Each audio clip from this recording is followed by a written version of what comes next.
Hello everyone, welcome to another Green Dragons Gaming Club. Without us, they never feel like winners. Without them, we couldn't look so good. So, today we actually have a three-way battle going on. We had King of Equitaine, played by myself, Mark, Sir MC 2015, up on the 9th Age website.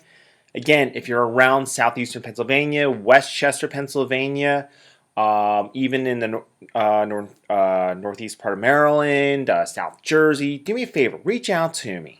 I'm not far from any of those locations. I actually live about 15 minutes outside of Westchester, and willing to turn around, get a game in. I've got a very fun group, and if you fit, more than happy to have you join us. Again, I'm trying to make sure that we grow our fan base and make sure that people who enjoy this hobby continue to play this hobby in this area. So we have King of Equitaine, then we have Empire of Sonnstahl, played by Dan, versus Vampire Covenant, played by Chris. So, real quick, we're going to go over the armies, and then we're going to go over some of the special rules. Here's my army. Being King of Equitaine, disregard the Horde of Undead that's on that field. And I have actually a unit of archers that is on that field. So, going from back left to right, I have my Betsy, my Trebuchet. I have a unit of mounted yeomen. I have 10 skirmishing archers. I have 2 units of 9 Knights of the Realm. I have 3 Grail Knights. All my knights have standards and musicians.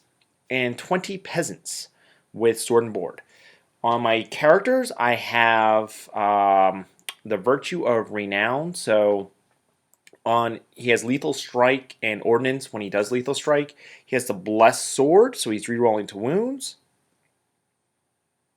And he has the armor. I can't remember the name of that armor. It's the one. Oh, that's an undead shield. 1 second while I look up that armor. Meanwhile, and he also has the Potion of Speed. But he's got a Crusader's Helm. I don't know why I couldn't remember that. Crusader's Helm, which gives him +1 armor, so he's got a 1+, and then he rerolls his failed armor saves, and he's immune to Lethal Strike. Then I've got my BSB, what does my BSB have? My BSB has the Sword of Heroes, he has the Hardened Shield. I think that's, he has a Hardened Shield, and Lucky Charm. And then I've got my level 2 mage going from Lord of Heavens. She has the extra spell. She has, let's see, she has an extra spell. What else does she have on her? She also has the Ring of Fire, and that's it. And I gave her the Pebble, so she's, no, I did not give her the Pebble. I think I gave her Magic Resistance 1. Don't know why I did that, but I did. So my 3 spells, excluding the Fireball, is Blizzard, Stars Align, and Curse of the Westerlies. So over here we have Dan. Dan is he's making his army, and he's looking forward to when the Dogs of War or Mercenary Armies or Iron Kingdom or whatever they're going to call that army comes out. And to me, it's coming along great. You know, obviously painting needs to get done, but if you actually look at his models, he's using Slayers as Flagellants. He's got 2 units of Flagellants there. He's got a unit of Crossbowmen. He's got Demigriffs back there. He's got a unit of... This has 40, but there's actually supposed to be 39 Halberds, Halberdiers. He's got his pay cart, which gives distracting everything within 6 inches. He has a BSB and with a 2-up armor save, and then he's got his General with a 1-up armor save. Then he's got, there's special knights that are stubborn.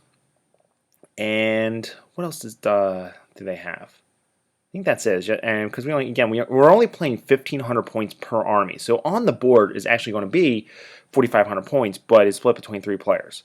They have 2 attacks each, 1-up armor save, and decent leadership. So over here, we have Chris's army. Chris is actually going to ETC. I love that evil-looking Vargolf, it's not a Vargolf model all the way on the right-hand side, but he uses a Vargolf. It's just, to me, it's beauty. Unfortunately, it's facing the wrong way. You'll have a good pick later on. So he's got 2 Vargolfs. He has 2 units of dogs. He's got a Bat Swarm, a unit of zombies, and a unit of skeletons. They all have full commands, although zombies can't take a champion. He has his 520-point vampire count, which is a blood dragon, or whatever the blood dragon version is in Ninth Age, and is a blender lord, so he has the red thirst for every wound he does. He gains an extra attack. He has a potion of strength. He has a 4-up ward save. He is nasty, just flat out nasty. He's weapon skill 9. Then you have 2 necromancers. One is going to be in a corpse cart, and I don't see the corpse cart in this picture. It's probably still on his tray, so I do apologize. And you'll see a picture in just a moment. And then you have another level 2 necromancer. So he's got 2 necromancers. One's in a corpse cart, and the other one, or cadaver wagon is what it's called now, and the other one is right there. So there's his picture of the corpse cart with a necromancer on it, and these are his spells. He has Dead Arises, he has Dance of Macabre, Invocation of Undead, and Steel Youth. They all have the signature spell, and the signature spell is so devastating for undead. They don't die. You can kill them and kill them and kill them, and the undead don't die. Hence, they're undead. But making the units bigger and everything else, I can't say really enough about it. And by taking three casters that have that, it's brutal. I mean, I don't think it's broken. I just think it's brutal. And it's called the Invocation of Undead. And again, you have the 5+ for range 18 inches, but the way the undead style is you have to keep everything close to the general. So a lot of the players I know just do the 6-inch aura, which targets everything, and they both go off at 5+. So it's like, who really uses that? And then you've got a 12-inch aura for 11+. Oh, brutal. Dan does not have any mages. So here's our board. We're playing on a 4-foot board, 4 foot by 4 foot. Hence, you see the foam on the left-hand side marking a clear boundary. On the right-hand side, you actually have dead spaces. You have a 1-foot square of dead space, and then the 2 players up against the foam only have a 12-inch deployment by 2-foot deployment. So again, that should actually leave a 2 foot by 2 feet by 1 foot dead space on either side, actually. The player that's in the middle of that one section across from the foam actually has a 2 foot by 18-inch deployment. So that's to help make up some of that lost space going along the sides. And that's it. This way, everyone's kind of equidistant from each other. So we also turn around and drew secret objectives, which I liked. It's something the first time I did this we came up with, and this way the opponent doesn't know what it is. So one person could have capture the flag, one person could have kill the other general, one person could have breakthrough, and can't remember the fourth. So the way it worked, and again, this was all hidden, so we didn't know who had what until the end of the game. I had captured the standards. So I had to go at each player only has 2 standards, and neither one is facing me at this point in time. I'm going, great. Well, there goes my secondary objective. I've got the Unbreakables right there in front of me, and then that's it. Dan, who is the player to the right, hence the White Army, he has breakthrough, so he has to get in his opponent's deployment zone, which you think wouldn't be difficult, but again, he only has 2 scoring units, being his knight and his halberdiers. Then you have Chris. Chris had kill the other general.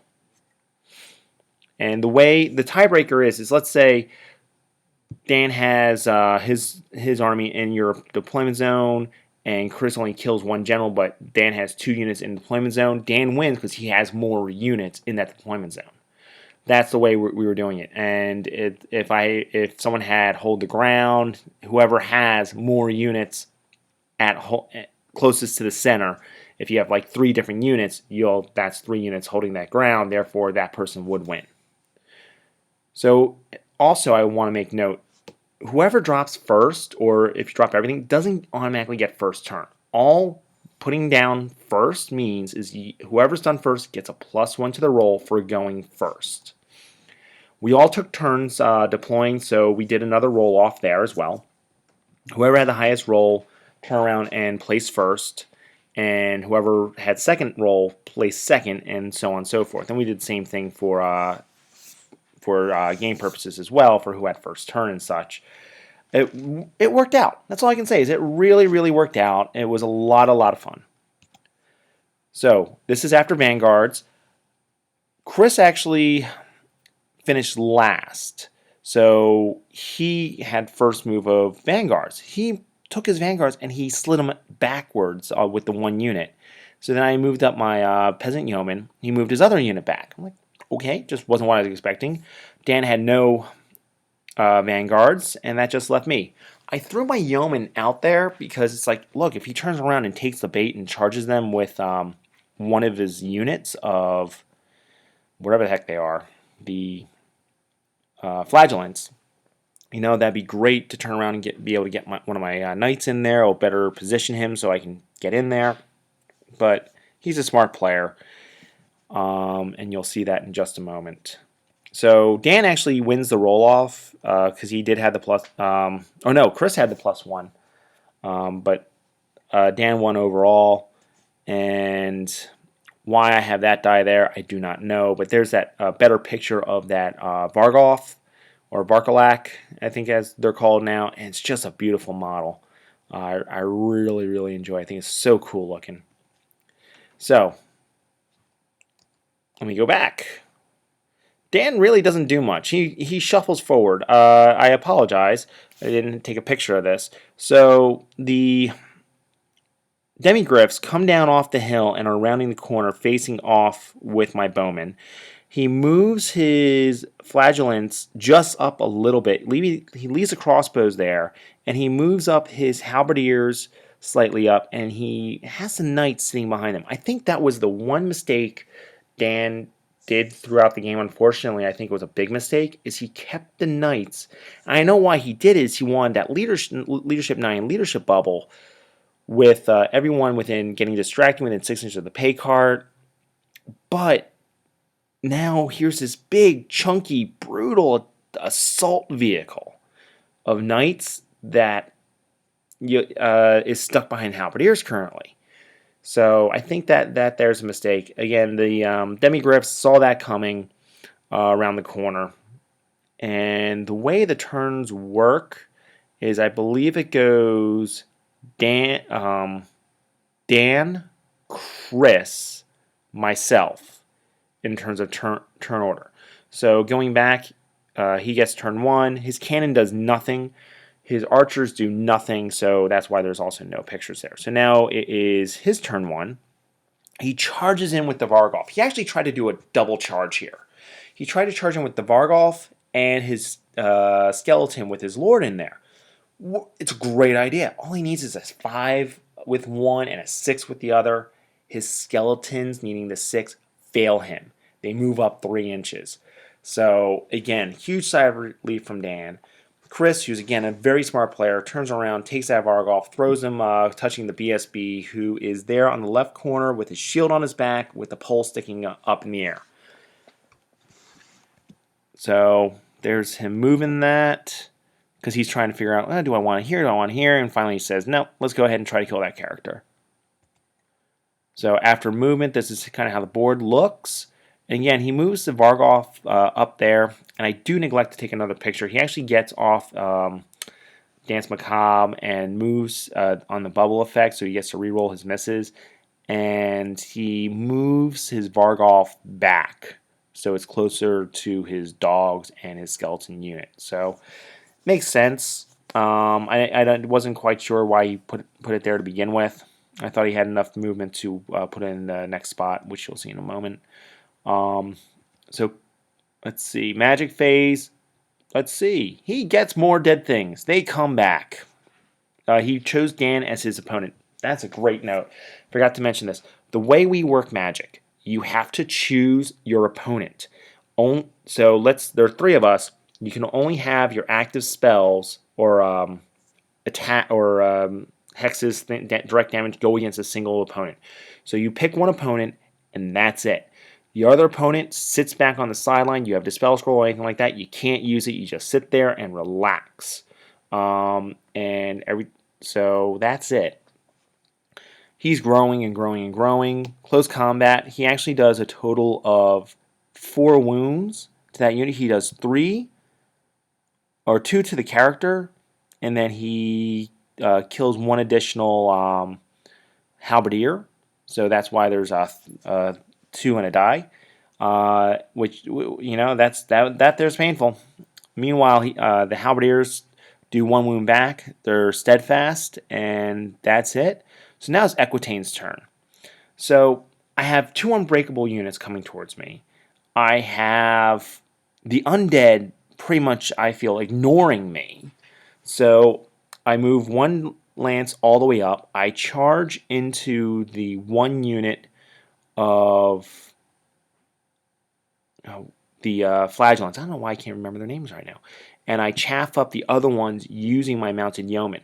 The reason why I turn around and I chaff him up and not the other way around is because my mounted yeoman I don't think would have reached the other unit as much as I would have preferred reaching that unit, and also it was a easier charge for that. But I did want the other unit of flagellants because then I could have overran into the crossbows and gone from there. But if I had done that, then I've been flanked by the flagellants more than likely, and I just would have been sat there and would have let either one of my 2 opponents turn around and get that charge off eventually.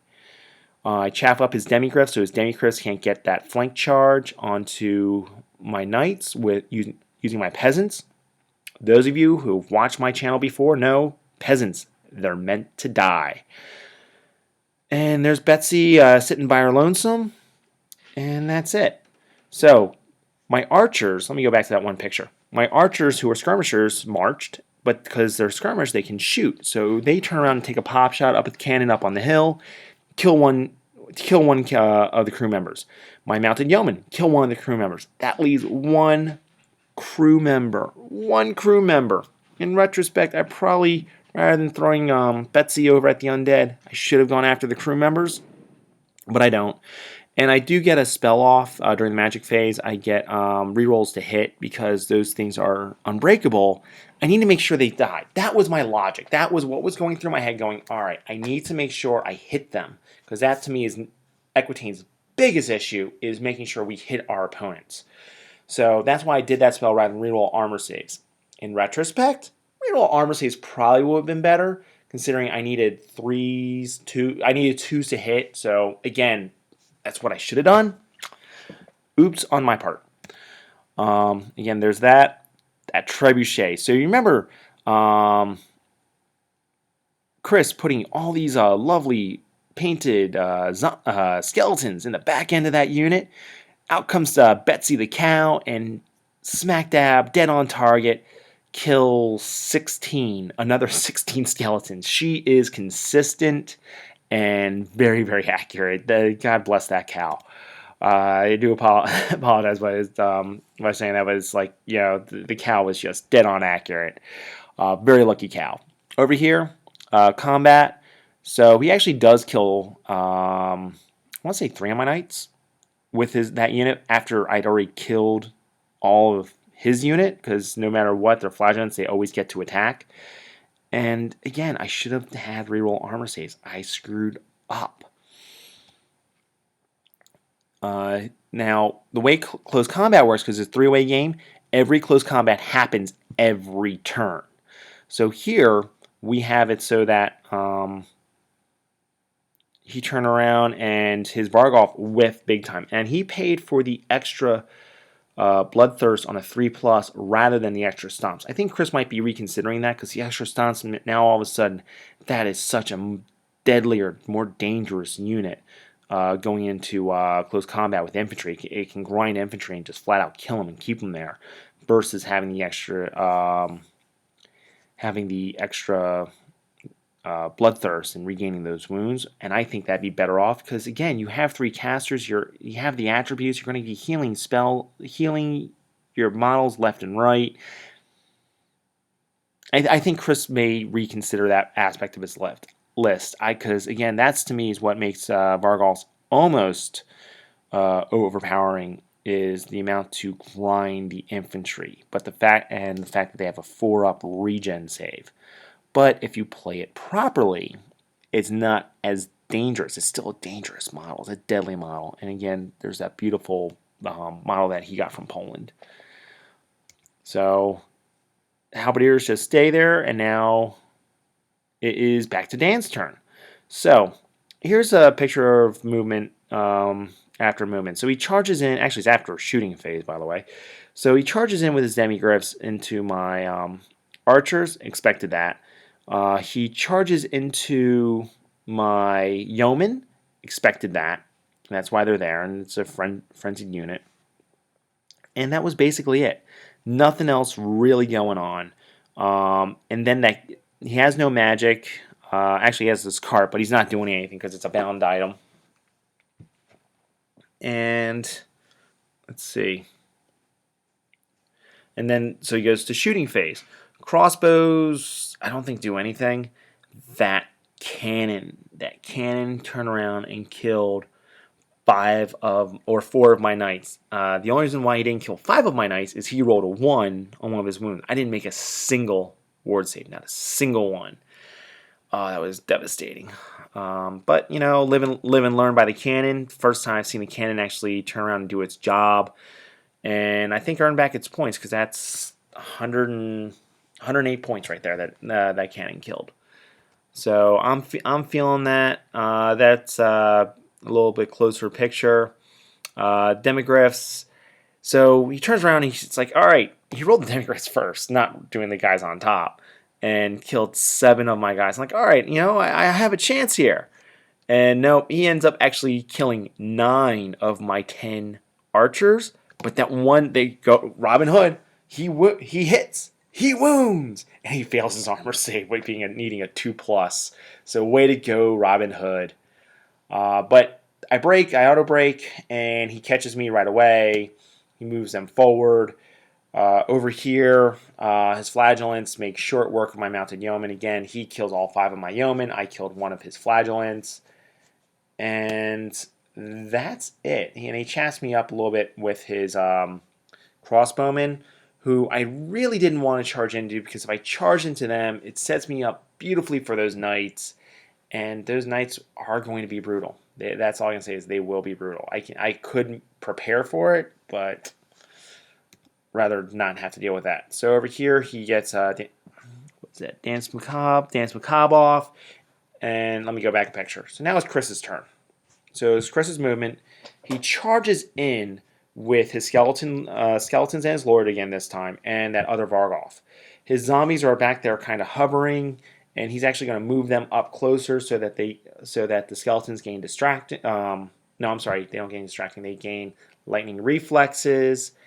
And again, he's sitting back there with his chaff, and he ends up taking that 1 unit of dogs, plopping them right in front of my knights to chaff them up. The other unit of dogs is off to the side there, and then the bats are hovering in the back.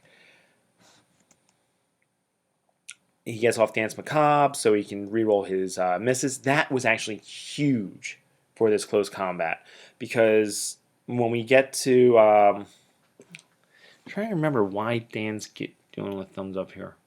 I think maybe it was just the pick. But the reason why that's huge is actually in the close combat phase, his lord, because of distracting, misses with every single with most of his attacks. He rerolls it, hits with everything. His skeletons completely whiff, and then he rerolls it and hits with more than 50%. I think he missed like maybe 1 or 2 attacks.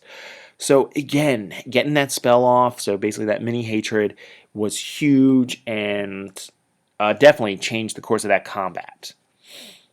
So over here, going to close combat after he got that spell off, he had a low magic dice. He only got like 4 dice. He did 3, 5, 7, 10, 14 wounds to 2. That was it, just 2 wounds. He didn't. He didn't wound the Vargolf at all. The Blunderlord did his job, so they're going to turn around and break, and they're caught right off the line because all 3 units rolled a 9. So there's Dan picking him up, and the way that they overran, the Vargolf actually goes right into the impassable piece of terrain, and the skeletons actually are going to go into the wagon. One thing I did notice is the wagon was a little too close to that impassable terrain, but we're having fun. This is a friendly game. So back to Equitaine's turn. So it's now bottom of 2. I turn around, I charge in 1 unit of chaff with the dogs, and then I charge the cannon because I didn't want to charge.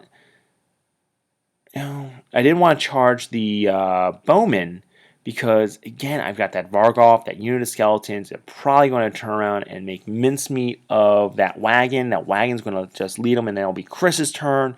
Chris is then going to declare a charge on me. That was what was going through my head. Even though I still had Dan's turn in between, I wanted that buffer. That's why I didn't charge the flagellants. I actually took my peasants and charged the bats all the way up at the top of the screen. Failed charge, but still moved 6 inches. My Grell Knights go into the Demigryphs down there. And that's it. So magic, I get Curse of the Westerlies. I do rerolls to hit. The reason why I do this is he needs force to hit me, and he's only got 2 up armor save. I charged in, I'm still striking first. I get 1 reroll just for the spell going off, and I've got 2 for 7 attacks from the knights. I'd rather he hit me less frequently because I only have 3 Grell Knights. To me, that's much more important, is not to get hit. So close combat, he rolled for his dogs. He did 1 wound. I make my armor save. I did not even bother rolling. He just picked them up. He's like, okay, they're dead. Did that. Took a quick pick. Charged. I already said I charged that cannon. My general and his unit completely destroy the cannon, and then I do a reform up there so I can turn around and give him something to think about. It's a far charge, but does he really want to get closer? Does he want to try to go after Dan's knights and then give me a nice juicy flank? Is he going to try to chaff me up?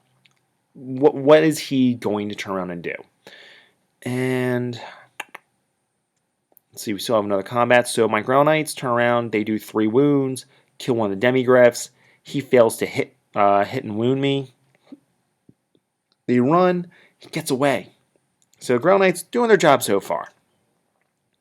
And now it's Dan's turn. Dan does rally his general's fleeing unit, so they turn around and prepare to take that charge. And yep, that is basically it. Dan does rally his Demigryphs, and I don't think he rallies his pay card. His pay card is going to end up on the far side. Yep, pay card broke from combat during my turn, because again, combat happens every phase. It's got I think 4 wounds on it, and runs through and is fine. And it's just kind of there, and that's it. So as I said, Dan rallies. It's now Chris's turn. So Chris is going, do I charge? Do I chaff? Do I charge? Do I chaff? He decides to chaff me up with the Vargolf, and he charges in his skeleton and his lords into the unit of knights. Everything else just kind of moves up, and that's it. He also, during the magic phase, forms a new unit with Dead Arises. The way that works is it's whatever the attribute, whatever the spell is. So again, for zombies, it's 2d6 plus 3. So you got like 9 or 11 zombies, something silly like that. Skeletons go in, and he does issue a challenge. And that Vargolf, you can't see him. That Vargolf is parked right in front of my knights. Alright, close combat. He kills the unit champion and does an extra couple wounds with combat res. And that's it. And then Chris does his break test. He rolls double 1s, hence why there's 2 1s in there. And it's good to know because he doesn't no longer has that BSB. I never, and granted, I used the BSB for the same reason, but it's so different sitting back and watching it fold out from a game you're participating in. But and Dan said this best is with this game and with all games, there's different stories going on, and for this story, here's that heroic Empire mercenary turning around and fighting off that vampire horde. It, but without that BSB, it's not as juicy as what it was. That Leadership 9 now is not. It doesn't have the same effect as what it did, because now it's, hey, look, yeah, I lost combat 9. Nope, reroll. Okay, 9. I'm in. Someone else would have to figure out the odds. So over here, it is now my turn. And again, Chris chaffed me up. Did he? Oh no! You know what? He didn't chaff me up with the Vargolf. He chaffed me up with the undead unit that he did. So, is it my turn? No, it's Chris's turn. Yeah. Oh no! This is after combat, and I choose not to charge in. The reason why I choose not to charge in is, one is my knight. I couldn't get my knights over there to help. I would have had to charge a single model out of the unit. So I charged my Grail Knights into his 3 demigryphs, and I charged his wolves and closed the wheel, and then he has to finish closing the gap to me. I kill to fight those wolves that he's chaffed me up with. And that is literally how the game looks at this point in time. Again, the reason why I did not run him out is I want to keep my Lord in there just in case he gets his Vargolf in there. My Lord has the best chance of killing him with the Blessed Sword and Ordnance on 6s to wound, and then I've got my Grails charging in the demigryphs down below. So turn around magic. I turn around and get Blizzard because I want Dan to live. I want that general, that undead general, dead, and given a chance to get over there to start claiming some of those banners. The longer that general and his unit's tied up and getting eaten up by that other unit, the better. Problem is, he also has lightning reflexes, so it's -1/+1. No matter what, doesn't make a difference. And that was it for the magic phase. So combat, his general on general, nothing there happens. Lose a couple of the undead models, and over there I eat those dogs. He kills one of my Grail Knights. I kill one of his demigryphs. So it's now down to my unit champion and one Grail Knight versus a single demigryph. It's distracting. I should have. That's all I can say. Distracting. Oops on my part. Things happen, but I couldn't reach the money cart no matter what I did because I was only 2 inches away and the wheel would not allow me to do it. So that's my own oops on my part. Nothing I could have done there. And let's see. This is literally how the board looks during Chris's turn. Chris doesn't, or Dan's turn. So Dan really doesn't have much to do. His one unit of archers do flee. They flee through my unit. He only loses one guy. He actually rolled really, really well there, only losing one. What caused them to flee? I do not recall. I think they fled from a charge reaction. Yeah, they fled from a charge reaction. So back in that combat, again, he loses a single knight. Skeletons lose a couple guys, and they're swinging away. I lose another Grail Knight, and his demigryph takes nothing. There's that picture. He charges in with his flagellants. He has to roll a 9 because he wants to participate in that combat up there, and he misses it by 1. He rolls an 8. I'm like, oh well. We tried. Oh, Betsy did something. Betsy, actually, she missed that turn. She actually did roll a hit, but I was aiming at the unit of zombies, and or the Varkalak, and it drifted and just didn't hit anything. So that's why they're so close over there for them. Over there, the Knights kill 2, 4, 6 of the skeletons, and he takes 2 wounds on his general and does nothing to the vampire general in return. So after crumbling, that's how it looks. This is now Chris's turn. Chris does not charge in. As a matter of fact, I believe at this turn he's going to end up. Yep, there you go. Now he chats me up with that Varkalak. And I did get Fireball to go off last turn, and did 2 wounds to the Varkalak with the Ring of Fire. He gets his bats out of dodge. And he's like, all right, I'm going to turn around. I'm going to go after those flagellants. After that combat, I'm going to do a combat reform so that the King of Equitaine can't charge in. And it's a brilliant plan. That's all I can say. Smart plan. It's got the Unbreakables there. And he just raises a couple of Undead. Or he rolls low. He does not get the Undead spell to go off. I forget what he gets off, or if he gets anything off. He was rolling low for magic dice. So over here, combat. His general kills Dan's general. So the general turns around and is able to kill the Merc general, but the skeletons don't do anything. The rest of the knights turn around and he loses combat by like 6 or 9 because there are like 6, 7 wounds, and then Banner, and he ends up losing his entire unit. So he reforms his knights like so. The vampire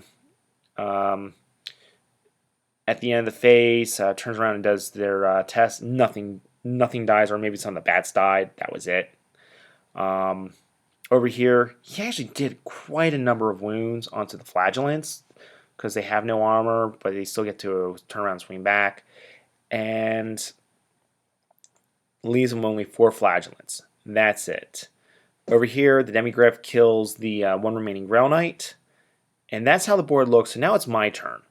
And yep, so there's only like 1 or 2 wounds on the left on that unit of undead, and I'm looking at this board like, what can I do? I've got now Dan had rallied his archers that were fleeing, so they're facing at my rear. I've got a free Demigryph that's going to be coming at my rear, and I got a pay card that's not doing anything. My peasants are too far to have helped me because I sent the peasants and the 1 unit of knights against the undead against Chris, because I didn't want to just throw everything I had at one player, so I split my forces up.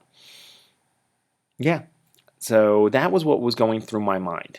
I figured the flagellants would probably stick around. Now, the reason why he's still going that out is even though he needed a leadership 7 or 8, he failed. He rolled like 11 on his leadership test, and so he's stuck in the straight line conga. Not what Dan wanted, but that's what happened. So I do turn around. I charge the Vargolf, and I had moved the knights as close as I could. Sorry, I went back that one. Move the knights from where they were after they killed the dogs as close as I could to the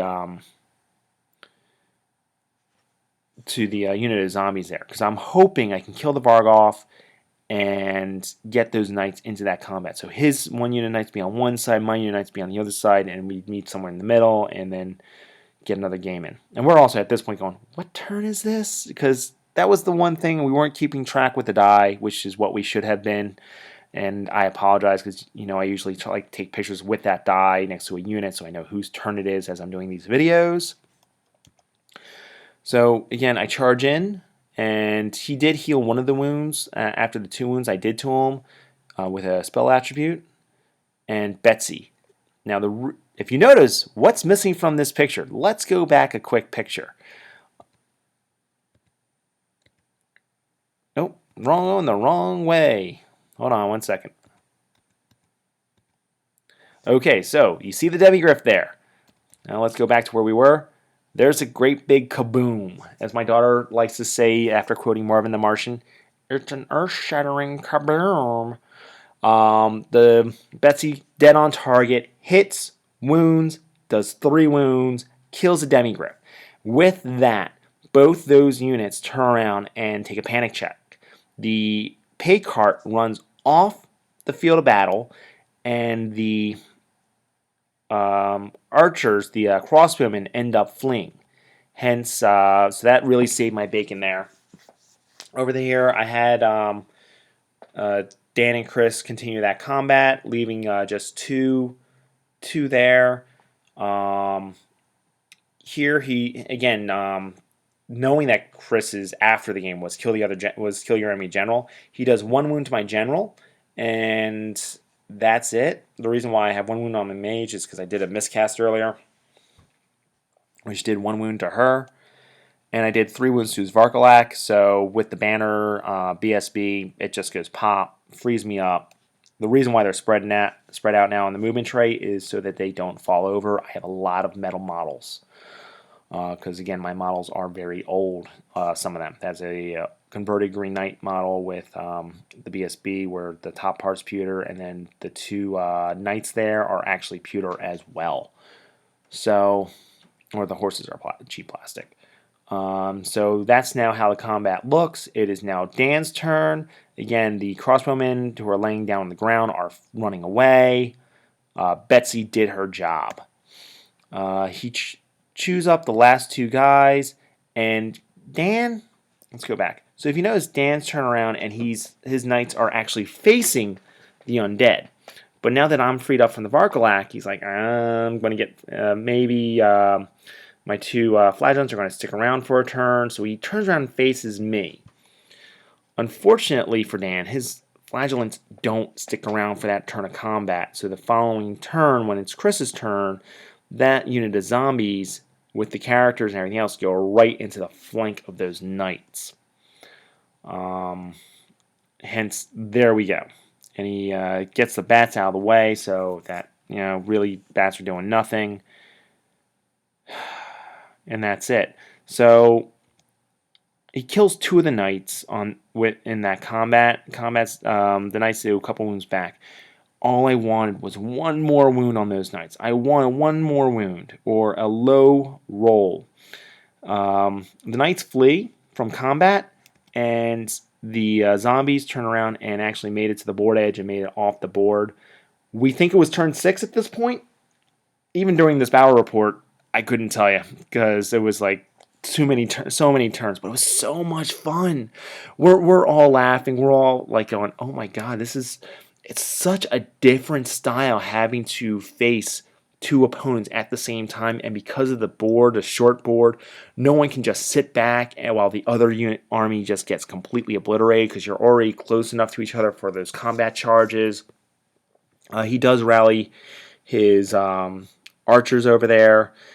And during my turn, all I can do is shoot Betsy at him, and Betsy misses. It's one of the few times she missed. And that's it. That's how the game looks. So, as I said, it was a royal bloodbath. Dan only has his crossbowmen. Chris has his bats in the belfry sitting in the background there. He's got his generals, or generals dead. His skeletons are dead. He just has those zombies with the 2 characters in there. I have still 2 lances. 1 lance is at 25%. I only have 2 out of 9. And then I have the other lance, which is untouched. I have my peasants. I have my trebuchet. I've only lost a couple units of peasants. And the ground knights. So that's how the board looks. As I said, bloodbath. So the results. Dan ends up having the most. He got 1289.5 for all said and done. Chris ended up with 1205. I was at 1015. So it's when you look at the board going, all right, I should be winning. I have most on the board, but it doesn't work that way as a 3-player game because, again, you want those victory points. And as far as I'm concerned, it was a draw. I mean, the 3 armies, that's what? It's 174.5 points from top to bottom. and that leaves Chris right there in the middle. It, to me, that's a great game. That's signs of a great game. Um, and as I said, we all had fun. So, secondary objectives. As I said, Dan was breakthrough. That did not happen with any of his scoring units. Um, Chris's was kill the other general, which he did, and mine was capture the flags, which did not happen. Um, and it's so when it came time for all said and done, if we were going to say everything was a tie, so split even, Chris actually would have won due to the secondary objectives. And again, I liked having the hidden objectives because it was fun. You didn't know what they had. You knew what you had. So now the MVPs. I did this on my own. I did not, unfortunately, have input from my two opponents because it was late at night. So I think they went home at 2 o'clock, and I saw one of Dan's posts saying he didn't get home until like 2:30 in the morning. But man, what fun it was! To me, his knights turn around and they, even though he lost his general, they turn around and killed enough skeletons, which killed his general, which was a massive point swing for Dan, because that's 520 points just for that general. Then he also took out the unit of skeletons, took out one of the Bargolfs, and that was it. I mean, the knights, I feel, did most of the work there. His characters didn't do anything for him. The Vampire Covenant, the Vampire Lord, although because it was a blending lord, it took out his Dan's general. It took out a majority of those halberdiers. At the same token, I could have given it to the meat wagon or corpse cart or whatever it's being called now. The reason why is him having lightning reflexes on his lord and that unit is what allowed it, and then that spell of Dance Macabre. So that corpse cart, or meat wagon or corpse wagon, whatever it's called now, it was a tough call, but I still went with the lord because that's who actually did the physical work. For King of Equitaine, that trebuchet, killing the 16 skeletons off the bat, turn around and killing that one remaining Demigriff, making the Paymaster run off the board and the other unit flee. It did another hit earlier and only killed about 5 or 6 skeletons on a drift. Again, to me, that single trebuchet, Betsy, she definitely earned her points. And that's it. That was our game. We had tons of fun. If you have any questions, shoot me a comment. If you ever have like an odd group and you want to do that, I'll turn around, I'll put everything in writing and get that out to you. I still have to work on my siege rules, converting them from 8th to the 9th age, because I used to do siege games and campaign stuff. But it was quick. It actually was a quick game considering how many points we had on the field. It was fun. Please post your questions, your comments. Always more than welcome. Thank you so much, and talk to you next time.